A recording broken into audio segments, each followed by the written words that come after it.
Out here at Ronnie Thompson Ford, checking out this nice F-150 Lightning. Haven't got to see many of these underneath. Not a lot of people show what's actually going on under all this aluminum here, so let's take a look and see what we got going on back here.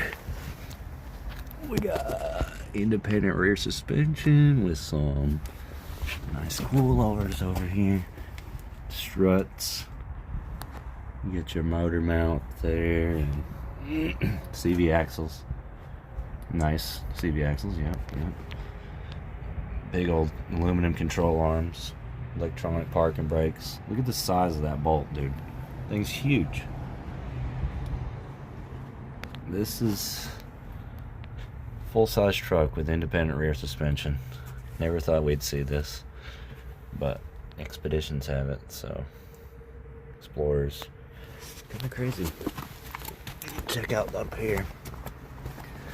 All the same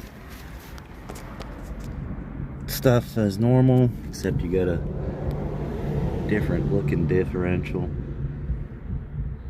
And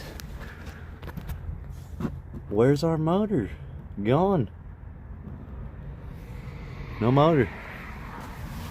It's electric.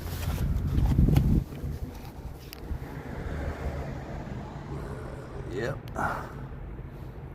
So this is the new 25 Lightning.